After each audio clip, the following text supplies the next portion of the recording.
Grain marketing. Okay. Wow. Here we go. All right. So we do have to preface this 100%. with neither of us are grain marketers.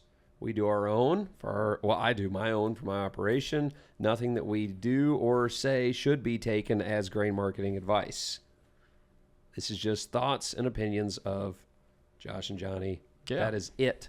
Make 100%. your own discretion and decisions on your operation based off of your own stuff. Well, every situation is a little bit different, which price point, so on and so forth. So what part do you want to tackle in with grain marketing? So you and I have never had a conversation with grain marketing other than possibly the correlation between the moon phase.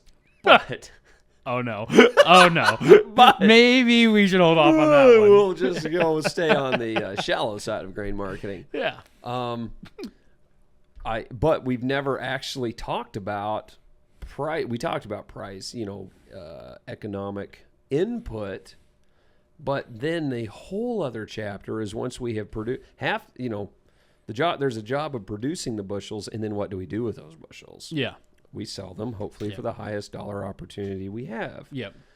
So I'm all ears here because you've watched multiple market cycles. I have too, but in different operations, guys, use different methods, tactics, grow their crops based off of their marketing plan, so on and so forth. I just want to hear,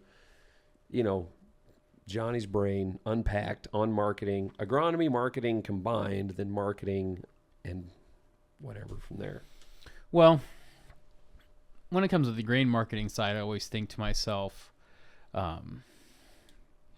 goodness, this is a heck of a topic to talk about, Josh. It is. I met the Go Farm Yourself. We met the Go Farm Yourself. Yes, guy we did. in Nebraska. Yes. That was great. We'll get him on here one of these days. He told me he'd be on. Yeah. Yep. Getting the grain marketing side. So, quote unquote, cycles. We understand there's cycles within the industry. There's opportunity, highs. I mean, it's fantastic. Everybody's happy-go-lucky, and then you get to the times like these, we got to be more efficient, more effective. When it comes to the marketing side, I utilize technical analysis, which that's a bigger word. But when going back to COVID, when I had to sit on my couch and I couldn't go outside, I started learning technical analysis. So I utilize that heavily to just figure out where resistance is and support.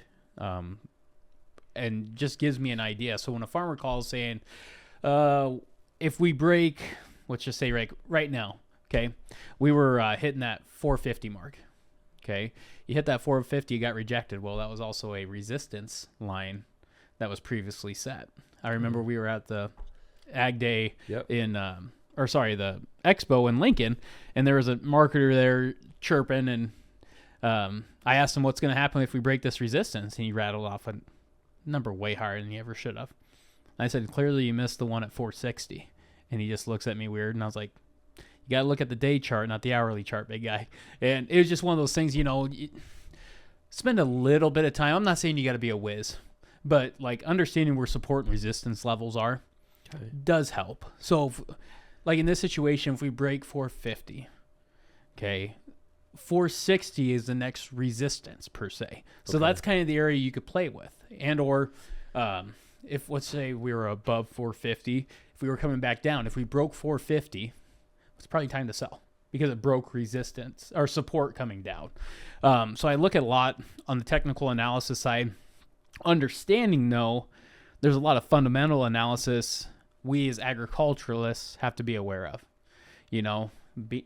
Whatever happened in Russia influeing beans going down substantially. Also use a lot of resources, like understanding what is the United States carryover. Okay. I remember last time corn was, I think it was hitting 6 here 2 years ago, 2.5, 3 years ago. And it was because of our lack of carryover. Like all of a sudden we didn't have any. No corn around. Right? We depleted our piles.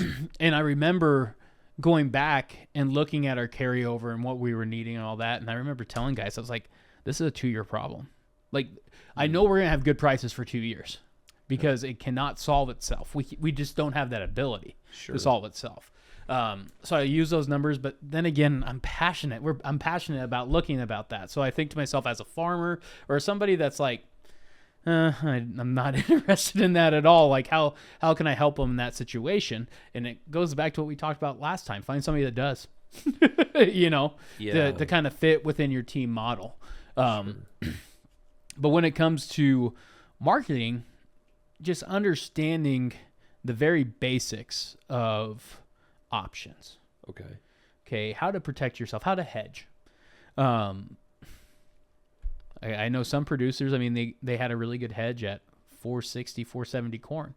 And those are the best bushels he marketed last year. Guys, if you've liked the information that you've seen so far, go ahead and check out the full-length podcast on our YouTube channel. Be sure to subscribe there. It's also on all the major podcast platforms.